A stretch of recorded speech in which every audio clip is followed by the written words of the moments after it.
ತುರ್ತು ಪರಿಸ್ಥಿತಿಯ ಕರಾಳ ಇತಿಹಾಸಕ್ಕೆ 50 ವರ್ಷ ಭಾರತೀಯ ಪ್ರಜಾಪ್ರಭುತ್ವದ ಕರಾಳ ಅಧ್ಯಾಯ ಎಂದು ಬಿಜೆಪಿ ಜಿಲ್ಲಾ ಘಟಕದ ವತಿಯಿಂದ ಹೊನ್ನಾವರ ಪಟ್ಟಣದ ಮೂಡುಗಣಪತಿ ಸಭಾಭವನದಲ್ಲಿ ಕಾರ್ಯಕ್ರಮ ಆಯೋಜಿಸಿತ್ತು. ಕಾರ್ಯಕ್ರಮದ ಉದ್ಘಾಟನೆಯನ್ನು ಮಾಜಿ ಸಚಿವ ಶಿವಾನಂದ ನಾಯ್ಕ್ ಭಾರತಾಂಬೆಯ ಭಾವಚಿತ್ರಕ್ಕೆ ಪುಷ್ಪಾರ್ಚನೆ ಸಲ್ಲಿಸುವುದರ ಮೂಲಕ ಚಾಲನೆ ನೀಡಿದರು. ನಂತರ ಮಾತನಾಡಿ, ಮಾಜಿ ಪ್ರಧಾನಿ ಇಂದಿರಾ ಗಾಂಧಿ ದೇಶದ ಮೇಲೆ ತುರ್ತು ಪರಿಸ್ಥಿತಿ ಹೇರಿ 50 ವರ್ಷಗಳಾಗಿವೆ. ಆ ಕರಾಳ ದಿನವನ್ನು ದೇಶ ಎಂದಿಗೂ ಮರೆಯಲು ಸಾಧ್ಯವಿಲ್ಲ. ಕಾಂಗ್ರೆಸ್ ಎಂದಿಗೂ ದೇಶದ ಪರವಾಗಿ ನಿಂತಿಲ್ಲ, ಅದು ಒಂದು ಧರ್ಮದ ಪರವಾಗಿ ನಿಂತಿತು. ಕಾಶ್ಮೀರ ಪಂಡಿತರ ಸಮಸ್ಯೆಗೆ ಕಾಂಗ್ರೆಸ್ ಕಾರಣ.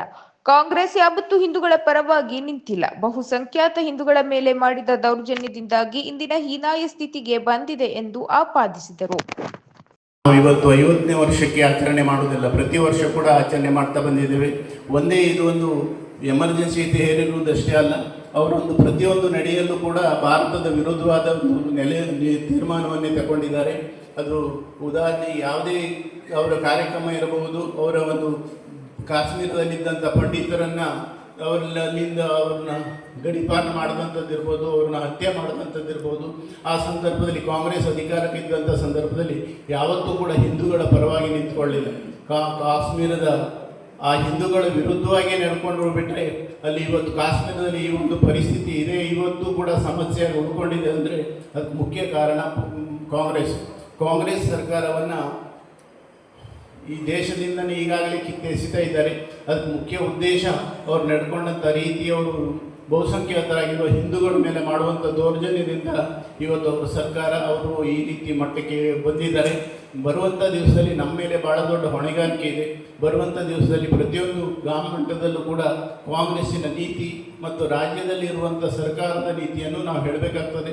ಮಾಜಿ ಶಾಸಕ ಸುನಿಲ್ ನಾಯ್ಕ್ ಮಾತನಾಡಿ, ತುರ್ತು ಪರಿಸ್ಥಿತಿ ಹೇರಿ 50 ವರ್ಷ ಕಳೆದರೂ ಕಾಂಗ್ರೆಸ್ಸಿನ ಮನಸ್ಥಿತಿ ಬದಲಾಗಲಿಲ್ಲ. ಇಂದಿಗೂ ದೌರ್ಜನ್ಯ ಕಷ್ಟಗಳನ್ನು ಸಿದ್ದರಾಮಯ್ಯನವರ ಸರ್ಕಾರ ಹಾಗೆ ಮುಂದುವರೆಸಿಕೊಂಡು ಬರುತ್ತಿದೆ. ರಾಜ್ಯದಲ್ಲಿ ಅಂಧ ಕಾನೂನು ಸರ್ವಾಧಿಕಾರಿ ಧೋರಣೆ ಮುಂದುವರೆದಿದೆ ಎಂದರು. ಬಹುಶಃ 50 ವರ್ಷ ಕಳೆದಿದೆ, ಇನ್ನೂ ಕಾಂಗ್ರೆಸ್ ಮನಸ್ಥಿತಿ ಬದಲಾಗಿಲ್ಲ.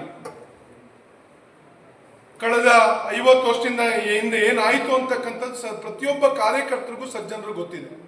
ಬಹುಶಃ ಕಾಂಗ್ರೆಸ್ ಪಕ್ಷ ಇದೆಲ್ಲ ಮಾಡಿದ ನಂತರ ಕೇವಲ 1-2 ರಾಜ್ಯದಲ್ಲಿ ಈಗ ಅಧಿಕಾರದಲ್ಲಿರ್ಬೋದು, 2 ಅಥವಾ 3 ರಾಜ್ಯದಲ್ಲಿ ಅಧಿಕಾರದಲ್ಲಿರ್ಬೋದು. ಎಲ್ಲೂ ಇವತ್ತು ಅಧಿಕಾರಕ್ಕೆ ದಾಪುಗಾಲುವಂಥ ಕೆಲಸ ಅವ್ರ ಹತ್ರ ಆಗಲಿಲ್ಲ. ಯಾಕಂದ್ರೆ ಈ ಕರಾಳ ದಿವಸಗಳನ್ನು ನೆನಪು ಮಾಡ್ಕೊಳ್ತಾ ಇದ್ದಾರೆ ಜನ. ಏನು 50 ವರ್ಷ ಹಿಂದೆ ಏನು ಅವರ ಮನಸ್ಥಿತಿ ಯಾವ ರೀತಿ ಇತ್ತು ಅಂದ್ರೆ, ಅವರು ಈಗಾಗಲೇ ಅನೇಕರು ಹೇಳ್ತಾ ಇದ್ರು, ಅವ್ರ ದೌರ್ಜನ್ಯ, ಅವ್ರು ಮಾಡಿರ್ತಕ್ಕಂಥ ಕೆಲಸ, ಅವರು ಏನು ಅಂದ ಮುಖಂಡರು ಕೊಟ್ಟಿರ್ತಕ್ಕಂಥ ತೊಂದರೆ ನಿಜವಾಗ್ಲೂ ನಮ್ಗೆ ಯಾವತ್ತೂ ಮಾಸೋದಿಲ್ಲ. ಅಷ್ಟು ಕಷ್ಟಗಳನ್ನು ಕೊಟ್ಟಿದ್ದಾರೆ. ಅಷ್ಟು ಅವ್ರ ಮನಸ್ಥಿತಿ ಯಾವ ರೀತಿ ಇತ್ತು ಅಂತ ಹೇಳಿದ್ರೆ ಕರಾಳವಾಗಿರ್ತಕ್ಕಂಥ ಮನಸ್ಥಿತಿ. ನಮಗೆಲ್ಲೋ ಒಮ್ಮೆ ಮುಜುಗರ ಆಗ್ತದೆ, ಕಾಂಗ್ರೆಸ್ ಪಕ್ಷ ಇನ್ನೂ ಬುದ್ಧಿ ಬಂದಿಲ್ಲ ಅಂತಕ್ಕಂಥದ್ದನ್ನು. ಅದೇ ದಿವಸವನ್ನು ಇವತ್ತು ಸಿದ್ದರಾಮಯ್ಯ ತಾವು ನೋಡಿರೋ ಉದಾಹರಣೆ ಕೊಡ್ತಾನೆ, ಅದನ್ನು ಮುಂದುವರಿಸ್ಕೊಂಡು ಬರ್ತಾ ಇದ್ದಾರೆ.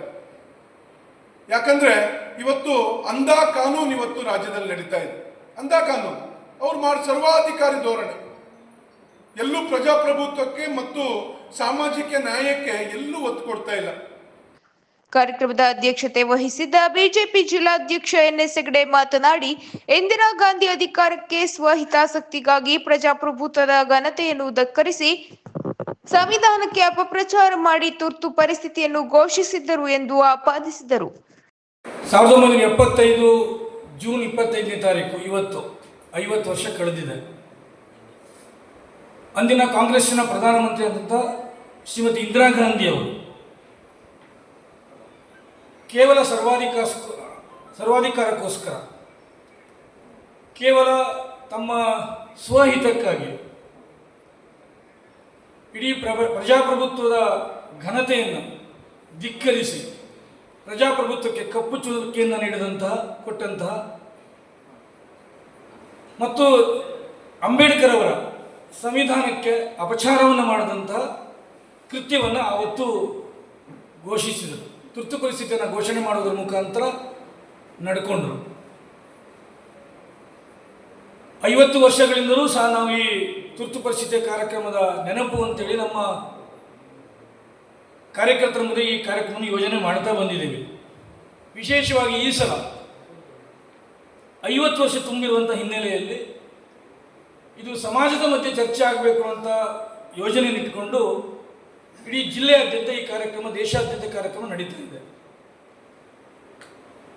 ಅಂದಿನ ತುರ್ತು ಪರಿಸ್ಥಿತಿಯ ಸಂದರ್ಭದ ಆ ಕರಾಳದ ದಿನಗಳನ್ನು ನಮ್ಮ MG ಭಟ್ರು, ವೇದಿಕೆಯಲ್ಲಿ ಜಿಲ್ಲಾ ಸಂಚಾಲಕ ಸುಬ್ರಾಯ್ ವಾಳ್ಕೆ, ರಾಜ್ಯ ಶಿಕ್ಷಣ ಪ್ರಕೋಷ್ಠದ ಸಹ ಸಂಚಾಲಕ MG ಭಟ್, ಬಿಜೆಪಿ ಮಾಜಿ ಜಿಲ್ಲಾಧ್ಯಕ್ಷ ವೆಂಕಟೇಶ್ ನಾಯಕ್, ಬಿಜೆಪಿ ಮುಖಂಡರಾದ ವಿನೋದ್ ನಾಯ್ಕ್ ರಾಯಲ್ಕೇರಿ, ರಾಜೇಂದ್ರ ನಾಯ್ಕ್ ಅಂಕೋಲಾ, ಕುಮಟಾ ಮಂಡಲಾಧ್ಯಕ್ಷ GI ಹೆಗಡೆ, ಶಿವಾನಿ ಶಾಂತಾರಾಮ್, ಆರತಿಗೌಡ, GS ಗುನ್ಗಾ, ಸಂಜಯ್ ನಾಯ್ಕ್ ಮತ್ತಿತರರು ಉಪಸ್ಥಿತರಿದ್ದರು. ಬಿಜೆಪಿ ಹೊನ್ನಾವರ ಮಂಡಲದ ಅಧ್ಯಕ್ಷ ಮಂಜುನಾಥ್ ನಾಯ್ಕ್ ಸ್ವಾಗತಿಸಿದರು.